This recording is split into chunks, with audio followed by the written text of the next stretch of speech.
On point Bharat में आप सभी का स्वागत है। मैं हूं डॉक्टर सीमा परिहार और ये है आज के खास समाचार। देश ने मनाई आजादी की 78वीं वर्षगांठ। इसरो ने फिर रचा इतिहास। धरती की निगरानी के लिए EOS 8 का हुआ सफल प्रक्षेपण। भारत रत्न अटल बिहारी वाजपेयी की पुण्यतिथि पर राष्ट्रपति मुर्मू और PM मोदी ने दी श्रद्धांजलि। सरकारी अस्पतालों में जारी रहेगी डॉक्टरों की हड़ताल। इंडिया गेट जंतर मंतर पर भी होगा प्रदर्शन। हरियाणा की 90 विधानसभा सीटों पर चुनाव का ऐलान। 1 अक्टूबर को मतदान। जम्मू कश्मीर में 18, 25 और 1 अक्टूबर को वोटिंग। 4 को परिणाम घोषित किए जाएंगे। आचार संहिता लागू।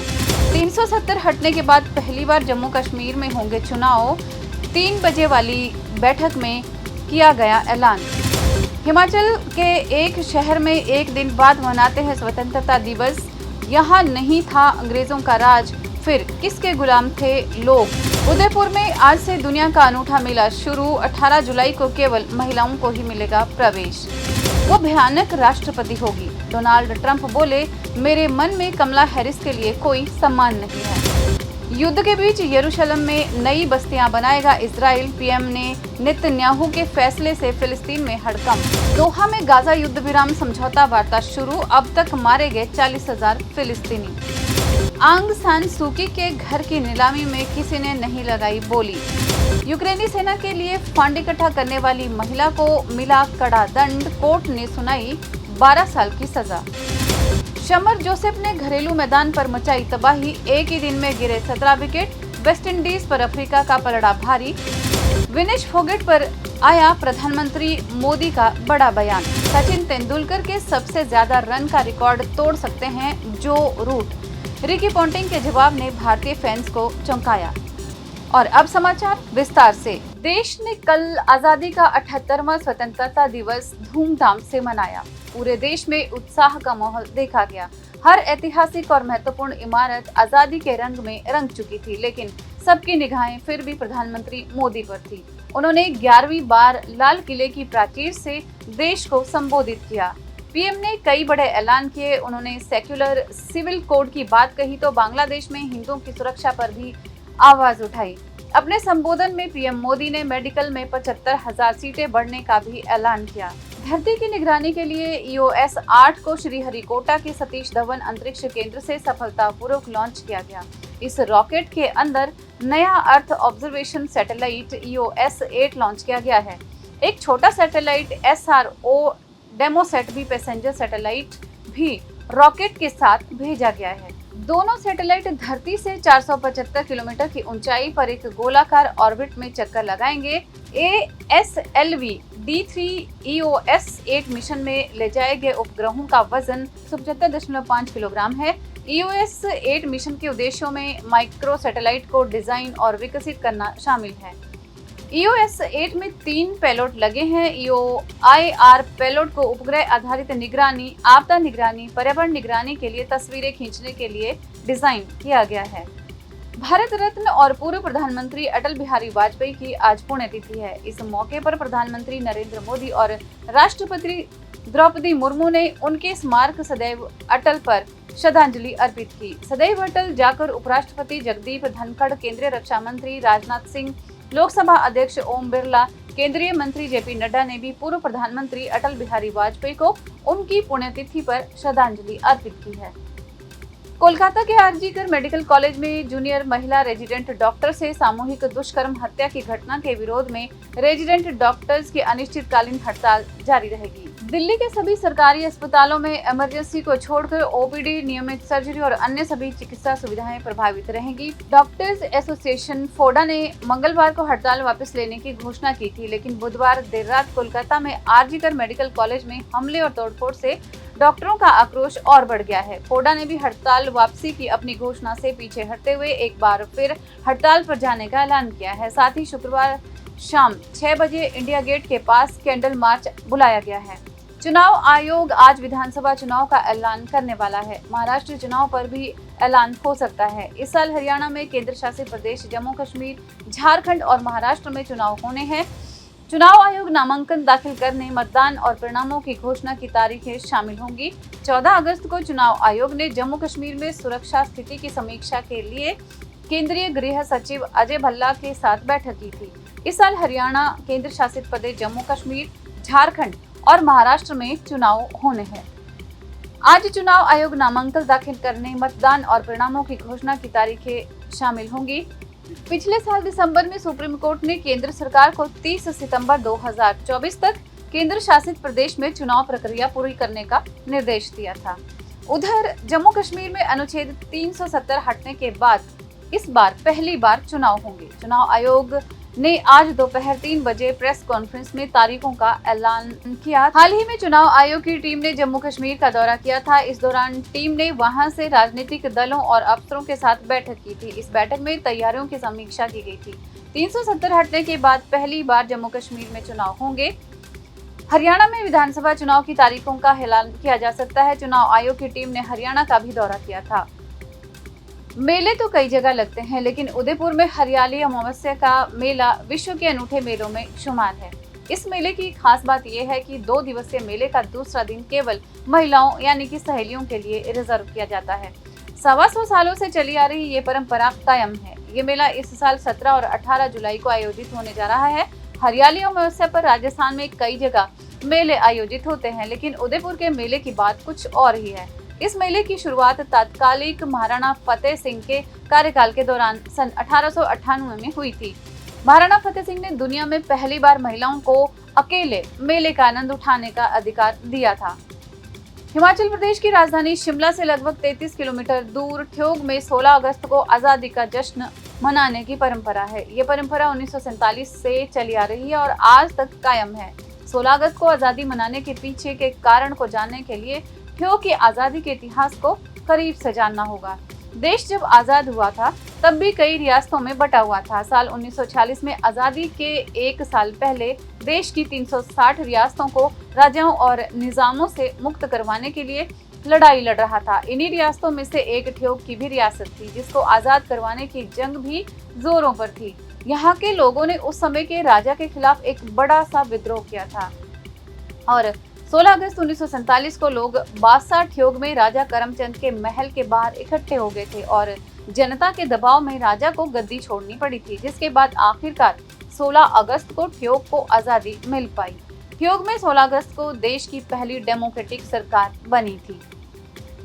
और बात करें अंतर्राष्ट्रीय समाचारों की, तो कमला हैरिस के राष्ट्रपति चुनाव में उतरने के बाद अमेरिका की राजनीति में हलचल तेज हो गई है। वहीं पूर्व अमेरिका की राष्ट्रपति डोनाल्ड ट्रंप कड़ी चुनौती मिलने के बाद कमला हैरिस पर लगातार निशाना साध रही हैं। उन्होंने कहा कि हैरिस व्यक्तिगत हमलों की हकदार हैं। ट्रंप ने कहा कि जहां तक व्यक्तिगत हमलों की बात है, मैं उनसे बहुत नाराज हूं, क्योंकि उन्होंने देश के साथ जो किया है वो गलत है। उन्होंने कहा कि कमला हैरिस ने देश के लिए अच्छा काम नहीं किया है। इस बीच अमेरिका में नवंबर में होने वाले चुनाव को लेकर डेमोक्रेट्स और रिपब्लिकन में आरोप प्रत्यारोप अभी भी जारी है। वहीं राष्ट्रपति बाइडेन के स्थान पर उपराष्ट्रपति कमला हैरिस के डेमोक्रेट्स प्रत्याशी बनने से पार्टी में उत्साह है। डेमोक्रेटिक नेशनल कन्वेंशन जैसे करीब आ रहा है। कमला हैरिस की योग्यता पर भी पार्टी का भरोसा बढ़ता जा रहा है। Associated press NORC centre for public affairs research के एक हालिया सर्वेक्षण में पाया गया है कि डेमोक्रेटिक पार्टी के कार्यकर्ताओं को राष्ट्रपति जो बाइडेन की तुलना में जलवायु परिवर्तन के मुद्दे से निपटने की हैरिस की क्षमता पर थोड़ा अधिक भरोसा है।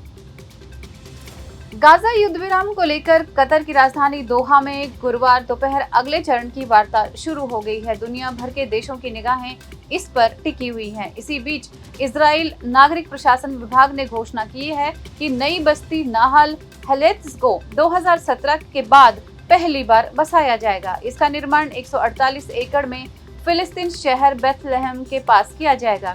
देश की शासकीय संस्था इजराइल नागरिक प्रशासन ने कहा है कि निर्माण को लेकर प्रस्ताव तैयार किया गया है। हालांकि निर्माण कार्य में कई साल लग सकते हैं, क्योंकि इसके लिए जोनिंग प्लान और परमिट प्राप्त करने में कुछ समय लग सकता है। उधर गाजा युद्ध विराम को लेकर कतर की राजधानी दोहा में गुरुवार दोपहर अगले चरण की वार्ता शुरू हो गई। दुनिया भर के देशों की निगाहें इस पर टिकी हुई हैं। पश्चिम एशिया में युद्ध रोकने के लिए गाजा समझौते को महत्वपूर्ण कड़ी माना जा रहा है। वार्ता में इजराइल के खुफिया प्रमुख डेविड बार्निया अपने अमेरिका और मिस्र के समकक्षों के साथ भाग ले रहे हैं। व्हाइट हाउस के राष्ट्रीय सुरक्षा प्रवक्ता जॉन किर्बी ने पुष्टि की है कि वार्ता शुरू हो गई है। उन्होंने कहा है कि गुरुवार को कोई समझौता होने की संभावना नहीं थी। वार्ता शुक्रवार को भी जारी है। उधर म्यांमार की जेल में बंद पूर्व नेता आंग सान सू की के घर को नीलाम करने का दूसरा प्रयास भी गुरुवार को असफल रहा। नीलामी में कोई बोली लगाने नहीं आया। इसकी कीमत $14.2 करोड़ रखी गई थी। सू की ने इस घर में नजरबंदी के तहत 15 साल बिताए थे। इसी घर में उन्होंने पूर्व अमेरिकी राष्ट्रपति बराक ओबामा, पूर्व विदेश मंत्री हिलेरी क्लिंटन और संयुक्त राष्ट्र के पूर्व महासचिव बान की मून सहित कई गणमान्य व्यक्तियों की मेजबानी की थी। रूस की एक अदालत ने गुरुवार को अमेरिका और रूस की दोहरी नागरिकता रखने वाली केन्सिया खवाना को 12 साल जेल की सजा सुनाई है। उसे ये सजा यूक्रेनी सेना के लिए धन जुटाने के आरोप में सुनाई गई है। उस पर देशद्रोह का आरोप भी लगाया गया है।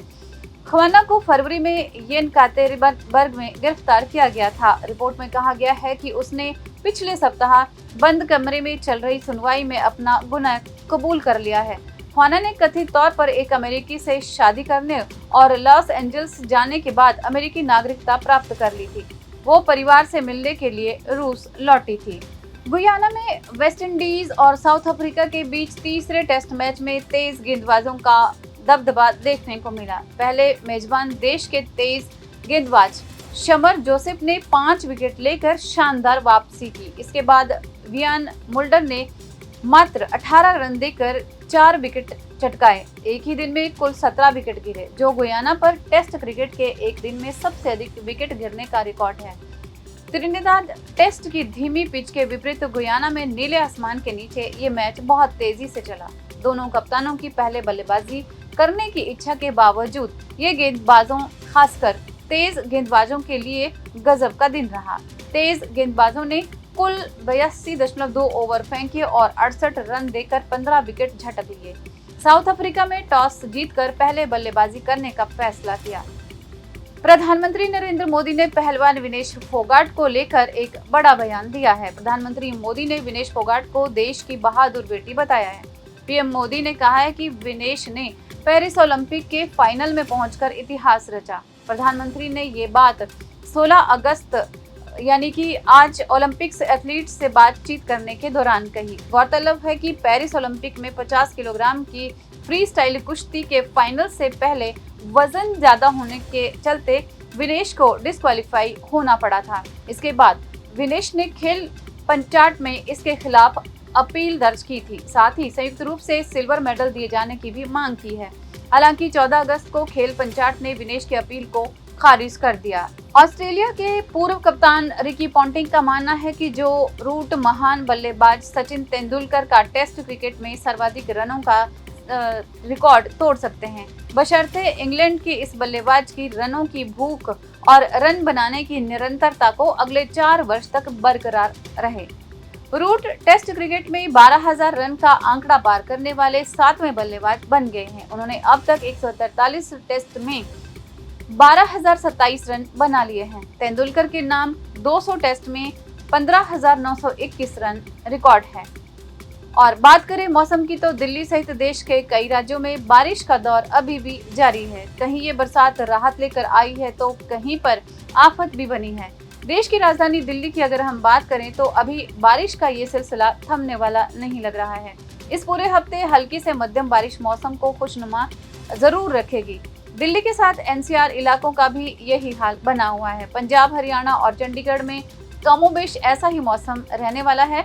हालांकि उत्तराखंड और हिमाचल प्रदेश जैसे पहाड़ी राज्यों में ये बारिश आफत भी बन सकती है, क्योंकि 19 अगस्त तक वहां भी भारी बारिश होने की आशंका जताई जा रही है। उधर हिमाचल प्रदेश के 4 जिलों में फ्लैश फ्लड की चेतावनी भी जारी कर दी गई है। सिरमौर, शिमला, चंबा और सिरमौर में मौसम विभाग ने फ्लैश फ्लड की चेतावनी जारी की है। वहीं हिमाचल प्रदेश में अगले 2 सप्ताह तक येलो अलर्ट जारी किया गया है। आज बस इतना ही। देश और दुनिया की इसी तरह की ताज़ा तरीन जानकारियों को पाने के लिए आप जुड़े रहिए ऑन पॉइंट भारत के साथ। धन्यवाद।